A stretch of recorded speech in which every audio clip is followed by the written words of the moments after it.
अहिल्याबाई होळकरांनी बांधलेला वाराणसीचा जो मनकर्णिका घाट आहे तो उद्ध्वस्त करण्याचं पाप हे मोदी सरकारने नव्हे तर साक्षात मोदींनी केलेलं आहे। जेव्हा आम्ही भारतीय जनता पक्षाला अधर्मी म्हणतो तेव्हा अधर्मी का म्हटलं जातं या अनुषंगानं भारतीय जनता पक्ष आमच्यावर आग पाखड करत असते। मात्र आज या प्रकरणाच्या निमित्तानं त्यांना आम्ही अधर्मी का म्हणतो? धर्म म्हणजे काय तर सभ्यता, संस्कृती, सत्य हा धर्म आहे आणि भारतीय जनता पार्टी ही अधर्मी आहे म्हणजे खोटं बोलणे आणि त्यासोबत संस्कृतीच्या ऐवजी विकृतीला जवळ करत असल्याच्या अनुषंगानं आम्ही का म्हणत होतो याचाही एक मोठा पुरावा या निमित्तानं मिळालाय। आणि या ठिकाणची झालेली जी एकंदरीत विटंबना आहे त्या ठिकाणी जे बुलडोजर चालवलं गेलंय या संदर्भामध्ये सोमनाथचं मंदिर ज्या पद्धतीने मोहम्मद गजनवींनी पाडलं होतं तसंच आजचे मोहम्मद गजनवी आणि वाराणसीत ज्यांनी हे पहिलं नाही तर यापूर्वी अनेक डेव्हलपमेंटच्या आणि कॉरिडॉरच्या नावावर मंदिर पाडले हे दुसरे तिसरे कोणी नसून नरेंद्र मोदी आहे। याचाही पुनरुच्चार आजच्या पत्रकार परिषदेच्या निमित्ताने आम्ही पुन्हा एकदा करतो कारण या संदर्भात हे सत्य मांडल्यावर कुठेतरी मी माझ्या वक्तव्य वापस घ्यावं या संदर्भामध्ये जे एक ट्रोलर गँग माझ्या मागे लावली त्या ट्रोलरांनाही या निमित्तानं आम्ही आमच्या भूमिकेवर ठाम आहोत। जे बोलतो ते विचार करून बोलतो, जे बोलतो ते सत्य बोलतो आणि असं कोणतंही आमचा आचार, विचार, व्यवहार आणि उच्चार नाही की ज्यासाठी आम्हाला पश्चाताप करावा लागेल, तो मागे घ्यावा लागेल। आपणच देशाची क्षमा मागावी असं प्रति आव्हान या संदर्भाच्या अनुषंगाने या ठिकाणी पुनश्च एकदा देतो। आज ओबीसीच्या विषयाच्या अनुषंगानं एक प्रदीर्घ स्वरूपाची चर्चा ही टिळक भवन या ठिकाणी झाली। ओबीसीचं जे राज्यातलं सर्व नेतृत्व आहे यांनी ओबीसीच्या एकंदरीत अधिकाराच्या संरक्षणासाठी एक लढा पुकारला आणि तो लढा पुकारत असताना इतरांना आरक्षण मिळण्याच्या अनुषंगानं जरूर ते मिळावं मात्र ओबीसीच्या मूलभूत अधिकारावर गदा येऊ नये ही संविधानिक आणि सत्याची भूमिका स्वीकारत असताना या महाराष्ट्रातले काही धुरिणी आणि सामाजिक काम करत असताना संविधानावर ज्यांचा विश्वास आहे अशा सर्व नेत्यांनी, समाजसेवकांनी एकत्र येऊन ओबीसी बहुजन आघाडी नावाचा पक्ष एक फ्रंट ही महाराष्ट्रामध्ये सुरू केली होती। आपल्याला कल्पना आहेच की या सर्वांमध्ये जे मोठं जे योगदान आहे हे शेंडगे परिवारचं महाराष्ट्रात एक मोठं योगदान आहे आणि प्रकाश अण्णा जे आहेत हे प्रकाश अण्णांनी या संघटनेचं, या मंचचं, या आघाडीचं त्यांनी नेतृत्व केलं। आज ते देखील या पत्रकार परिषदेच्या निमित्ताने या ठिकाणी सोबत आहे। त्यांच्यासोबत चंद्रकांतजी बावकर महासचिव ओबीसी बहुजन आघाडी हे आहेत, जेडी तडेलजी जे कोषाध्यक्ष जे आहेत ते पण आहेत आणि आपल्या सगळ्यांना एक संदर्भ महाराष्ट्रातल्या मीडियाला आणि जनतेला एक ताजा आहे की देवेंद्र फडणवीसांनी बारामतीला एका धनगर समाजाच्या नेत्याला, कार्यकर्त्याला जाऊन उपोषण सोडवलं बारामती या ठिकाणी जाऊन आणि उपोषण सोडत असताना एक भाषण दिलं की आमचं भाजपचं सरकार आल्यानंतर आणि भाजपच्या सरकारनंतर पहिला कॅबिनेटमधला निर्णय हा धनगर आरक्षणाचा होईल आणि पहिली जी स्वाक्षरी आहे ती धनगराच्या आरक्षणाची फाईलवर करेल असं जे सांगितलं गेलं। असं उपोषणाला जे बसले होते हे बहुजन आघाडीचे, ओबीसी बहुजन आघाडीचे संघटन सचिव जे आहेत पांडुरंगजी मेरगळ हे आज तेही या ठिकाणी उपस्थित आहे आणि या ओबीसी बहुजन आघाडीच्या सोबत आमच्या झालेल्या चर्चेच्या अनुषंगानं ही वैचारिक जी लढाई आहे ओबीसीची लढण्याच्या अनुषंगानं आज त्यांनी काँग्रेसच्या सोबत आगामी काळात काम करण्याचा निर्णय हा घेतलेला आहे आणि त्या निर्णयाचं मी स्वागत करतो आणि हा निर्णय या ठिकाणी जाहीर करत असताना मलाही आनंद आहे कारण जातीनिहाय जनगणनेचा मुद्दा राहुल गांधींनी हा मांडून ठेवला आणि संसदेमध्ये भाषण करताना तुम्हाला आम्ही करायला भाग पाडू असा देखील त्यांनी सज्जड दम हा सत्ताधाऱ्यांना दिल्या। त्यांच्या कर्मठतेच्या अनुषंगानं सरकारलाही कुठेतरी झुकावं लागलं। त्यांनी आरक्षण जातीनिहाय जनगणनेचं धोरण तर मोदी सरकारने जाहीर केलं मात्र तारीख ते काही सांगायला तयार नाही। मात्र जातीनिहाय जनगणनेचा काँग्रेसचा जो मूलभूत कार्यक्रम आहे, आमचा फ्लॅगशिप प्रोग्राम नव्हे तर आमची मिशन आहे की समाजाचा पूर्ण देशाचं जातीनिहाय जनगणना झाली पाहिजे आणि ज्याची जेवढी लोकसंख्या आहे तेवढी लोकसंख्येच्या अनुषंगानं त्यांची भागीदारी सुनिश्चित असली पाहिजे. मग ते प्रतिनिधित्व राजकीय स्वरूपाचं असो, शासकीय नोकरींच्या स्वरूपातलं असो, शैक्षणिक आरक्षणाच्या अनुषंगाने असो, या सर्वांमध्ये जातीनिहाय जनगणनेचा एक काँग्रेसची असणारी जी भूमिका आहे, ही भूमिकाला सर्व स्तरातून समर्थन मिळत आहे. ओबीसी आघाडी जी आहे, ओबीसी बहुजन आघाडीचा पण त्याला समर्थन आहे आणि या अनुषंगानं राहुल गांधींच्या भूमिकेलाही समर्थन, काँग्रेसच्या भूमिकेलाही समर्थन आज बहुजन आघाडीने, ओबीसी बहुजन आघाडीने काँग्रेसला समर्थन दिलेलं आहे. एकंदरीत धनगरांच्या आरक्षणाचा विषय असो, मराठा आरक्षणाचा विषय असो किंवा आपल्या महाराष्ट्रामध्ये जी काही जातींमध्ये तेढ निर्माण केलं जाते, ही तेढ निर्माण करणारा दुसरा तिसरा कोणी नसून देवेंद्र फडणवीस हे सर्व कारस्थान करतात आहे. धनगर आरक्षणाच्या अनुषंगानं क्या हुआ तेरा वादा वो कसम वो इरादा हा प्रश्न तमाम धनगर समाजही विचारत आहे. मराठा विरुद्ध ओबीसी भांडणं त्यांनी लावलेली आहेत, व्हीजेएनटी विरुद्ध आदिवासीची भांडणं त्यांनी लावलेली आहेत आणि जातीनिहाय जनगणना जाणून बुजून न करता या महाराष्ट्र धर्म नासवण्याचं काम ते सातत्याने करत आहेत. ही असणारी जी वस्तुस्थिती आहे, त्या वस्तुस्थितीच्या अनुषंगानं आगामी काळात काँग्रेस पक्ष आणि ओबीसी बहुजन आघाडी आम्ही या सामाजिक न्यायाची भूमिका ही संयुक्तरित्या पुढे घेऊन जाऊ. 12 जिल्हा परिषदच्या निवडणुका लागल्या आहेत, 125 पंचायत समितीच्या निवडणुका लागल्या आहेत. या निवडणुकींमध्ये देखील आम्ही मित्रपक्ष या नात्यानं यापुढे आम्ही काम करू. ज्या ठिकाणी आमचं जिल्ह्याचं संघटन आणि ओबीसी बहुजन आघाडीचं जिल्ह्याचं संघटन आपसात चर्चा करून त्या ठिकाणी सीट शेअरिंगच्या अनुषंगानं त्या ठिकाणी निर्णय घेतील. मात्र यापुढे आम्ही आमचा अलायन्स राहील, आम्ही मित्रपक्ष म्हणून सोबत काम करू, याची आज घोषणा काँग्रेस पक्षाच्या वतीने या ठिकाणी आम्ही करत आहोत. यानंतर प्रकाश अण्णा जे आहेत 22 नगरपालिका पुढच्या अर्थात आज 12 पुरतीच ही आमची प्रासंगिक करार नाही आणि पुढच्याही निवडणुकीमध्ये आम्ही सोबत राहू आणि 2029च्या निवडणुकीमध्ये हा आमचा वैचारिक जो मेळ आहे आणि विचारांनी आम्ही सोबत जे आलेलो आहोत, ही आमची भूमिका वैचारिक ठाम स्वरूपाची राहील. आम्ही सत्तेसाठी नव्हे तर सामाजिक न्यायाच्या भूमिकेसाठी आम्ही सोबत आलेलो आहोत आणि या सगळ्या सामाजिक न्यायाच्या भूमिकेमध्ये सध्याचं सरकार हे जातीवादी आहे, हे तेढ निर्माण करणार आहे, हे एकमेकांच्या जातीशी भांडणं लावणार आहेत.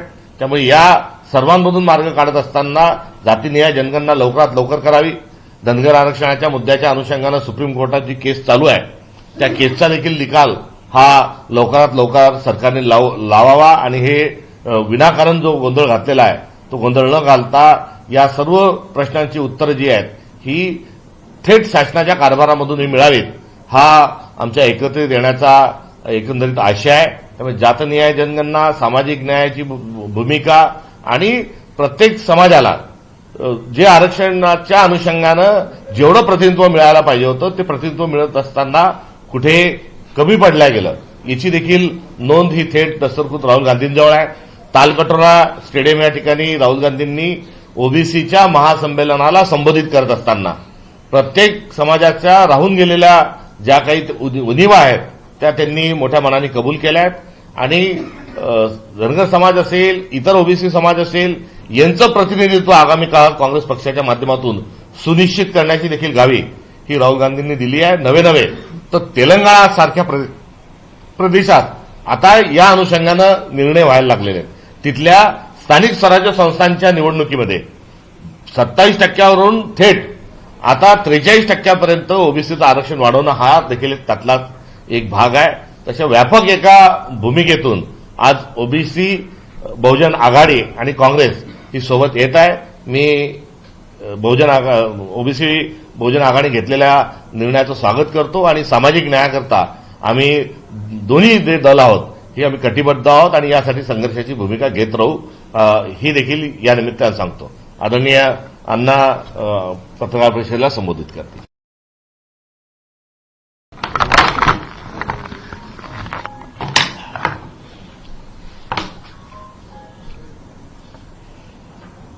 ओबीसीच्या आरक्षणाचे लचके तोडायचा कार्यक्रम गेल्या 3-4 वर्षामध्ये आपण सगळ्यांनी पाहिलेला आहे, उभ्या महाराष्ट्रानं पाहिलेला आहे, उभ्या देशानं पाहिलेला आहे.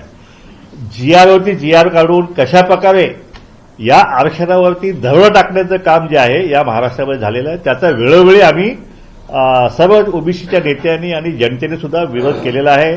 मोठमोठे लाखोंचे आम्ही महाएल्गार मेळावे घेऊन हा प्रश्न जो आहे तो आम्ही ऐरणीवर आणलेला आहे.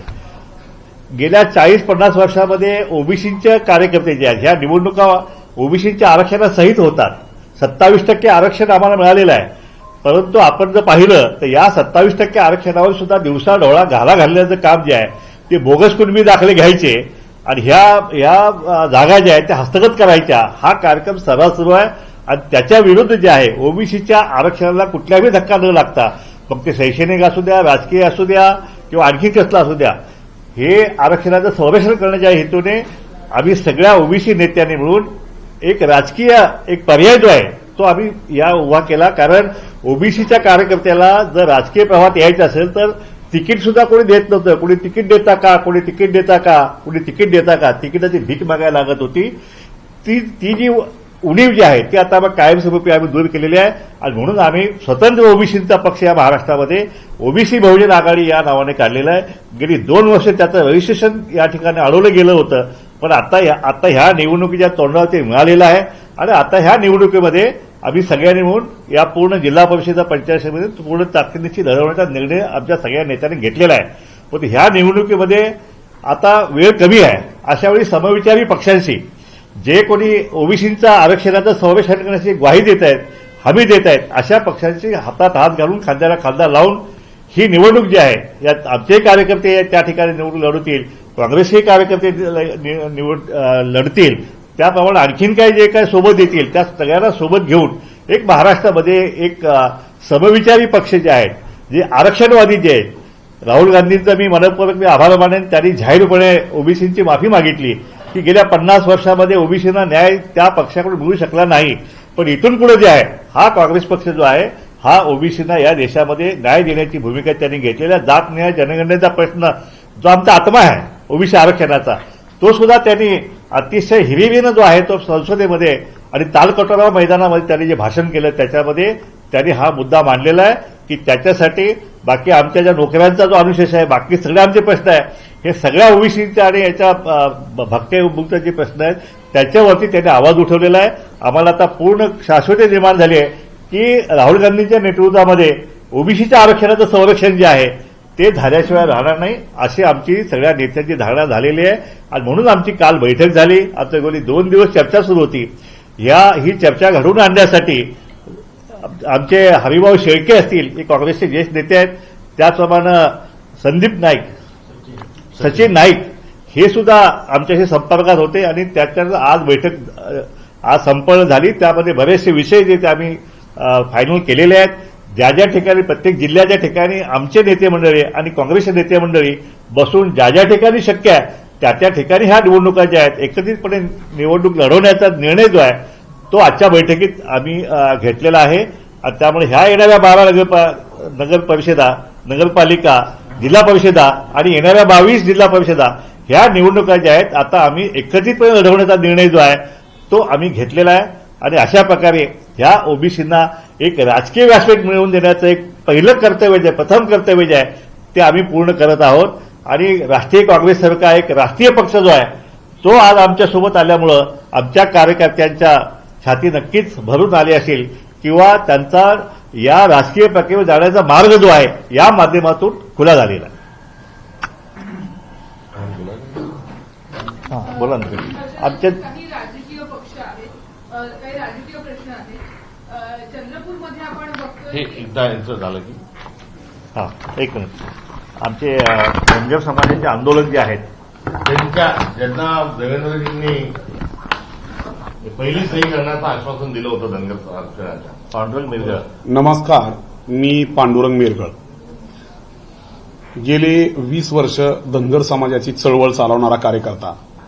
नागपूरला संघाच्या कार्यालयामध्ये संघाच्या 18 वेगवेगळ्या दुर्गा वाहिनीपासून ते एबीव्ही पासून भाजपपासून संघापासूनचे सगळ्यांचं एक बैठक होती. त्या बैठकीमध्ये आम्ही सांगितलं की तुम्हाला 15 वर्ष सत्ता नाही, तुम्हाला जर सत्तेवर यायचं असेल तर तुम्हाला धनगर आरक्षणाचा प्रश्न घ्यावा लागेल. आणि भाजपने आम्हाला आश्वस्त केलं की तुम्ही एक मोठं आंदोलन करा आणि त्यावेळेस पंढरपूरपासून बारामतीपर्यंतची पदयात्रा काढली. आदरणीय प्रकाश अण्णा शेंडगेंच्या नेतृत्वाखाली महाराष्ट्रातल्या सर्व कार्यकर्त्यांनी आम्ही ते मोठं आंदोलन केलं आणि त्यावेळेस थोडं काँग्रेसकडून राष्ट्रवादीकडून आम्हाला दुर्लक्ष झालं. बैठका दररोज होत होत्या, निर्णय होत नव्हता आणि म्हणून धनगर समाजाला स्वातंत्र्यानंतर आतापर्यंत जी दिल्लीची संसद धनगरांच्या तुकोजी बाबा होळकरांच्या खासगी जागेवरती उभी आहे त्या संसदेमध्ये महाराष्ट्रातून 750 खासदार आतापर्यंत गेले, पण धनगरांचा एकही पुत्र गेला नव्हता. तो राग आणि धनगरांची एसटी आरक्षणाचा विषय प्रलंबित असल्यामुळं महाराष्ट्रातल्या धनगर समाजाने बारामतीमध्ये न भूतो न भविष्य त्याचं आंदोलन केलं आणि 7 दिवस त्या ठिकाणी आमच्या 16 उपोषणकर्त्यांनी उपोषण केल्यानंतर काँग्रेस आणि राष्ट्रवादी कोणी आलं नाही आणि म्हणून महाराष्ट्रातल्या त्यावेळेसच्या 1.5 करोड धनगरांनी निर्णय घेतला आणि त्यावेळेस काँग्रेस राष्ट्रवादी सरकार गेलं. आज त्याच्यानंतर 2014 पासून आतापर्यंत भारतीय जनता पार्टीनं त्यांच्या मित्र पक्षांनी आमच्या तोंडाला पानं पुसलेली आहेत आणि म्हणून या ठिकाणी राष्ट्रीय काँग्रेसचे महाराष्ट्राचे प्रदेशाध्यक्ष हर्षवर्धनजी सपकाळ साहेबांसारखा एक चतुरस्त्र नेता, सर्वांना बरोबर घेऊन जाणारा नेता, ज्यांना महाराष्ट्राचा रोडमॅप आहे, ज्यांना व्हिजन आहे, सर्व उपेक्षित वंचितांना दबलेल्या पिस्तरांना बरोबर घेऊन काँग्रेसबरोबर जोडून पुन्हा परत नव्यानं हा महाराष्ट्राची भूमी चांगल्या प्रकारे सिंचन करून उभी करायची, या त्यांच्या भावनेला आम्ही साथ घातली आणि आदरणीय राहुलजींचं तालकटोरा स्टेडियममधलं जे भाषण, त्यांनी महाराष्ट्रातल्या देशातल्या ओबीसींच्या बद्दल घेतलेली भूमिका, धनगर आरक्षणाच्या बद्दल आदरणीय सपकाळ साहेबांच्या बरोबर राहुलजींचं जे बोलणं झालंय आणि त्यांनी आम्हाला जे दिल्लीला बोलवलेलं आहे की धनगर आरक्षणाच्या संदर्भामध्ये सुद्धा काँग्रेस अत्यंत न्याय अशा प्रकारची भूमिका घेणार आहे आणि या विषयाला राहुलजींच्या आणि सपकाळ साहेबांच्या याला आवाहनाला सकारात्मक प्रतिसाद देऊन महाराष्ट्रातल्या 6.5 करोड ओबीसींच्या आरक्षणाचा प्रश्न, त्यांच्या न्याय हक्काधिकाराचा प्रश्न, धनगर आरक्षणाचा प्रश्न, धनगरांच्या प्रतिनिधित्वाचा प्रश्न, या सर्व प्रश्नांना सकारात्मक प्रतिसाद देऊन आज राष्ट्रीय काँग्रेस बरोबर आम्ही युती करत आहोत आणि देवेंद्र फडणवीसांना या पत्रकार परिषदेच्या माध्यमातून मी तोच पांडुरंग मेरगळे ज्याला ज्यूस पाजण्यासाठी तुम्ही आता मी भारतीय जनता पार्टीमध्ये 25 वर्ष होतो तशा कार्यकर्त्याला ज्यांनी उपोषणावरती उपोषणं केली, आंदोलनावरती आंदोलनं केली, 5-5 लाख हे केले, त्या धनगरांच्या तोंडाला पानं पुसलीत आणि आज महाराष्ट्रातला धनगर हा राष्ट्रीय काँग्रेसच्या झेंड्याखाली पुन्हा एकदा, कारण ही तीच काँग्रेस आहे की ज्या राजीव गांधी साहेबांनी सांगलीला 25 जानेवारी 1990ला धनगराचा आधुनिक इतिहास लिहिला होता आणि एनटीसीचं 3.5% आरक्षण दिल्यामुळं शिवाजी बापू शेंडगे जे ऋषितुल्य व्यक्तिमत्व आमच्या ह्याच्यामध्ये होतं, ज्या शेंडगे फॅमिलींनी महाराष्ट्रातल्या धनगरांच्या घराघरातला कायापालट करण्यासाठी आणि त्या ठिकाणी ऍडिशनल एसपी पासून प्रांताधिकारीपासून अनेक प्रकारचे लाखो युवक युवतींना रोजगार, उद्योग, व्यापार, वेगवेगळ्या प्रकारचं शिक्षण मिळण्यासाठी त्या ठिकाणी जरी ते आरक्षण ओबीसी मधलं असलं तरी ते एससी आणि एसटीच्या प्रकारचं आरक्षण शिवाजी बापू शेंडगेंच्या आशीर्वादानं स्वर्गीय राजीव गांधींच्या नेतृत्वाखाली 25 जानेवारी 1990ला सांगलीला दिलं गेलं आणि त्या विषयाचा आजपर्यंत धनगरांच्या अनेक पिढ्या सुधारल्या. इथून पुढे एसटी आरक्षणाचा पाठपुरावा करत असताना महाराष्ट्रामध्ये धनगर ही 2 नंबरची लोकसंख्या जात समूह आहे. गेल्या 2-2.5 वर्षामध्ये आपण बघतो महाराष्ट्रामध्ये ओबीसींच्या सर्व आंदोलनांचं नेतृत्व हे धनगर युवक, धनगर युवती करत आहेत आणि म्हणून हा संपूर्ण धनगर समाज ओबीसींच्या 6.5 करोड ओबीसींना बरोबर घेऊन आज काँग्रेसच्या पाठीमागं आम्ही उभे आहोत आणि जसं भारतीय जनता पार्टीच्या पाठीमागे उभं राहिल्यानंतर आम्ही 2014ला सत्ता पालट केलं होतं तसं येणारं सरकार हे काँग्रेसचं सरकार असेल, त्या सरकारमध्ये आम्ही त्यांच्याबरोबर असू आणि ही युती ही फक्त आतापुरती नाही तर महाराष्ट्रामधून जातीयवादी शक्तींना गाडून पुन्हा काँग्रेसचा, समतेचा, बंधुत्वाचा, स्वातंत्र्याचा, गोरगरिबांच्या, उपेक्षित वंचितांचा झेंडा पुन्हा एकदा महाराष्ट्राच्या विधान भवनावरती रोवण्यासाठी आम्ही कटिबद्ध झालो आहोत. आम्ही खूप खूप धन्यवाद देतो प्रदेशाध्यक्ष माननीय सपकाळ साहेबांचा की त्यांनी आम्हाला बोलवलं, आम्हाला बरोबर घेतलं. जरी दिसताना आमचा पक्ष छोटा असला तरी सर्वात मोठं प्रतिनिधित्व, कारण 6.5 करोड ओबीसींच्या न्याय हक्काचं प्रतिनिधित्व आम्ही करणार आहोत. आम्ही खांद्याला खांदा लावून तुमच्याबरोबर आम्ही आहोत आणि तुम्ही दिलेल्या सकारात्मक प्रतिसादाचा आम्ही धन्यवाद मानतो आणि हातात हात घालून ह्या महाराष्ट्राचा कायापालट करण्यासाठी इथून पुढे आम्ही तुमच्याबरोबर आहोत. धन्यवाद.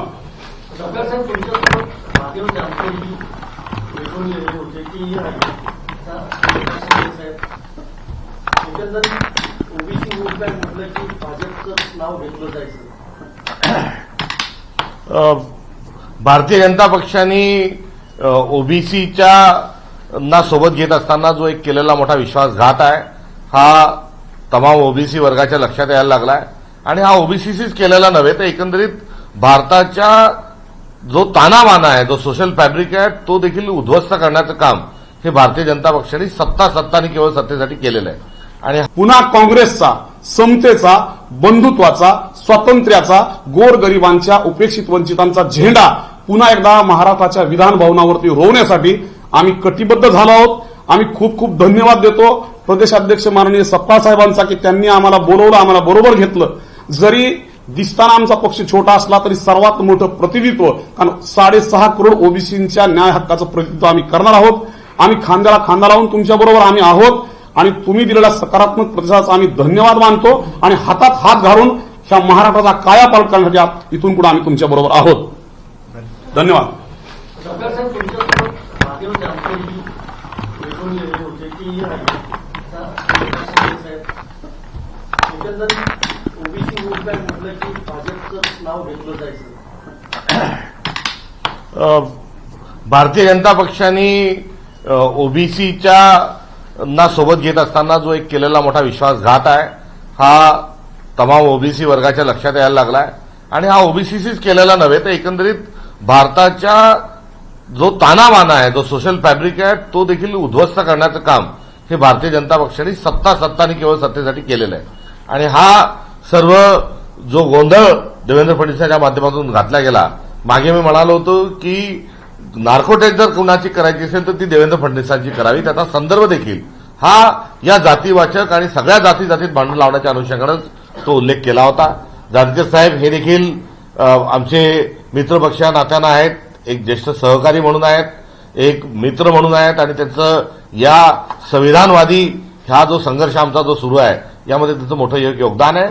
आणि आज ओबीसी बहुजन आघाडी ही देखील या ठिकाणी येत आहे. याचा अर्थ जो आहे आता वारं कोणत्या दिशेने व्हायला लागलंय हा याच्यातला स्पष्टतेतला अर्थ आहे.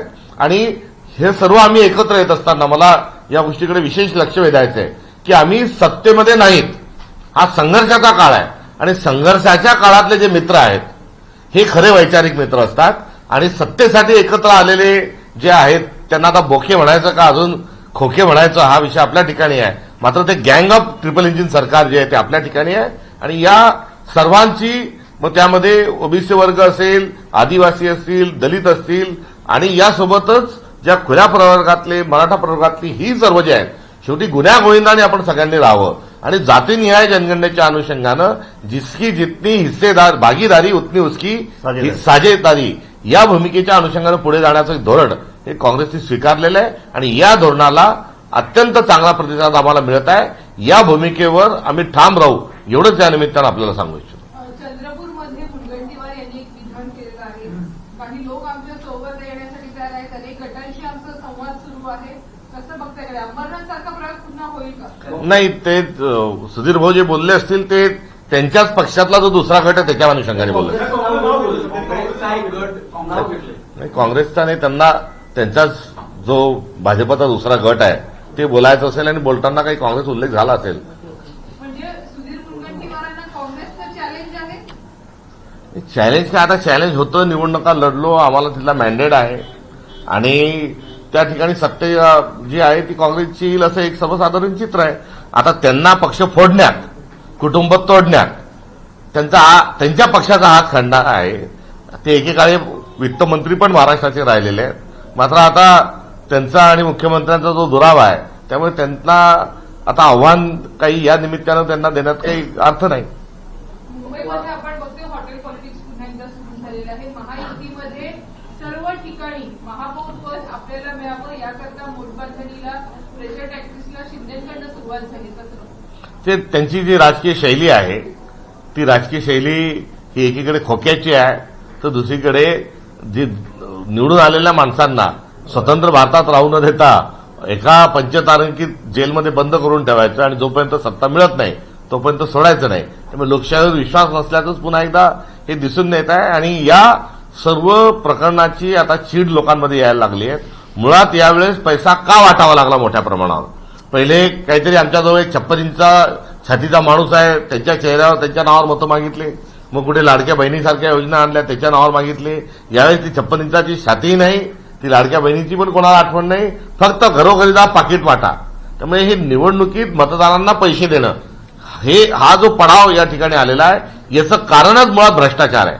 70,000 कोटीचा भ्रष्टाचार केलेल्या माणसाला आपण सोबत घेता, समृद्धी महामार्गातल्या पैशातून 50 खोके एकदम ओकेसारखा नारा ऐकावा लागतो. या नागरिकांनाही भ्रष्ट करण्याचं एकंदरीत जे कारस्थान आहे त्यातून आता पंचतारांकित हॉटेलमध्ये आता ग्रामपंचायतचे सदस्य आल्यावर पंचतारांकित हॉटेलमध्ये घेऊन जायचे का, जिल्हा परिषदचे सदस्य घेऊन जायचे का, किंवा ग्रामसभा असेल तर मतदारांना घेऊन जायचे का, असा सगळा एक त्यांनी लोकशाहीला अभिप्रेत नसणारा एक राजकीय जी प्रॅक्टिस आहे ती शिवसेना आणि भाजप आणि राष्ट्रवादीच्या माध्यमातून होत आहे. मुंबईमध्ये एकनाथ शिंदे यांच्या शिवसेनेला जसं अपेक्षित यश आहे तसं तर मिळालं नाही. मात्र आता एकनाथ शिंदेच्या पक्षातून एक माहिती समोर येते की ज्या भागांमध्ये त्यांच्या आमदारांनी आणि खासदारांनी व्यवस्थित काम केलं नाही, मंत्र्यांनी विशेष म्हणजे, त्यांना ते पदावरून काढून टाकण्याच्या तयारीत आहे, भाकरी फिरवण्याच्या तयारीत आहेत एकनाथ शिंदे.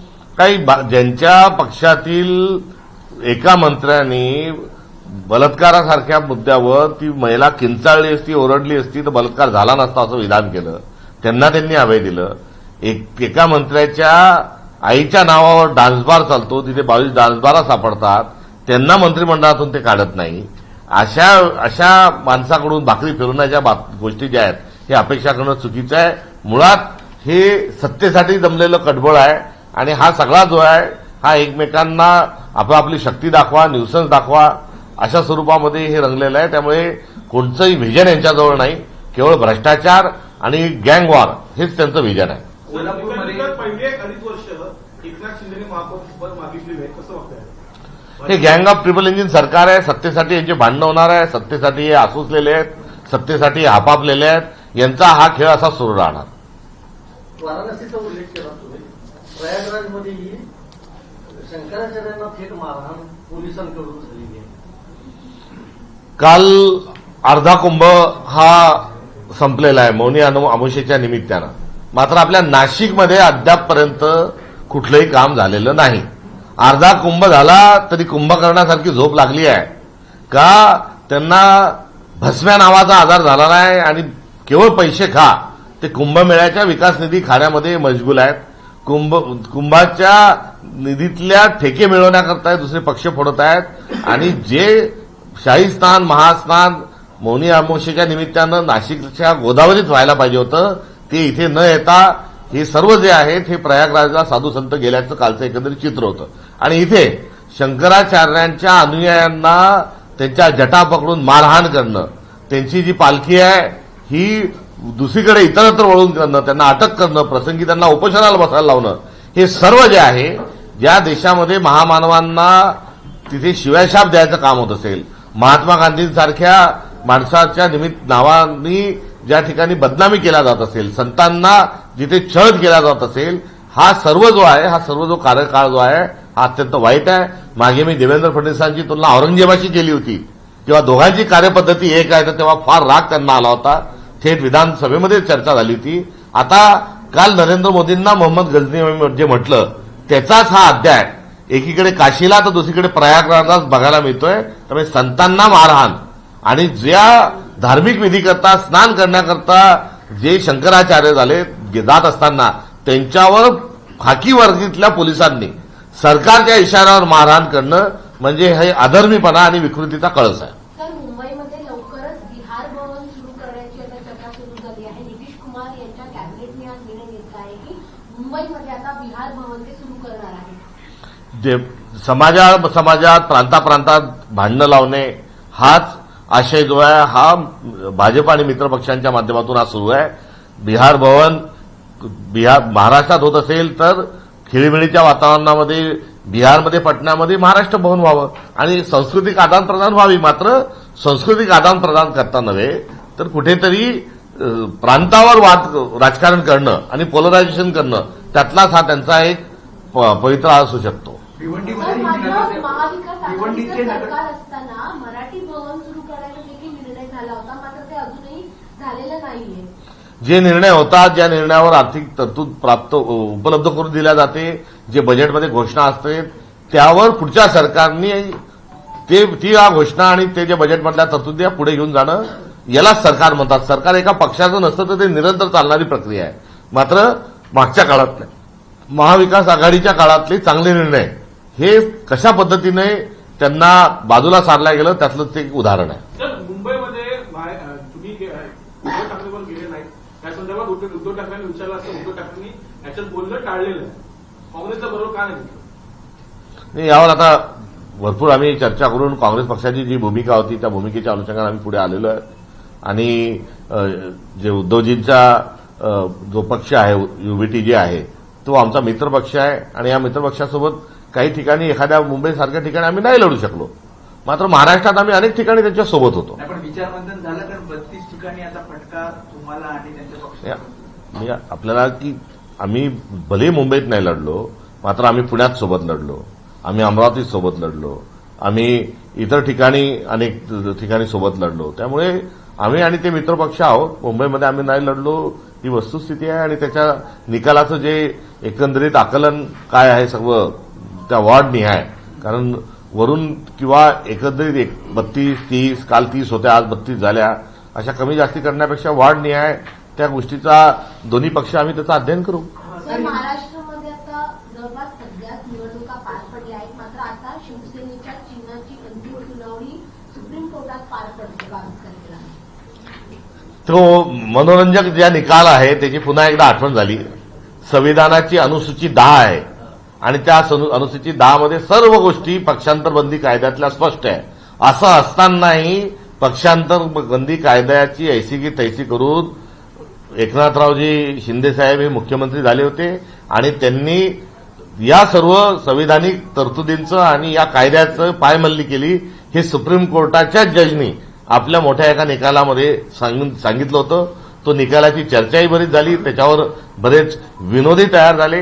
मात्र चिन्हाचा प्रश्न हा घड्याळ चिन्ह आणि धनुष्यबाण या चिन्हाचा प्रश्नाचं भेदक घोंगडं हे अद्यापर्यंतही ठेवलेलं आहे. मुळात त्या निकालामध्येच हे चिन्ह कोणाजवळ असलं पाहिजे आणि खरा पक्ष कोणचा हे त्याच वेळेस जाहीर झालेला, त्याच वेळेस स्पष्ट झालेलं आहे. कोल्हापूर महापालिकेमध्ये सतीश पाटील असं म्हणतात पडद्यामागे अनेक घडामोडी सुरू आहेत. तर शिंदेसोबत काँग्रेस जाऊ शकतं आणि तिथे सत्ता स्थापन होईल. पडदा उघडेपर्यंत कृपा करून वाट बघावी. थँक्यू.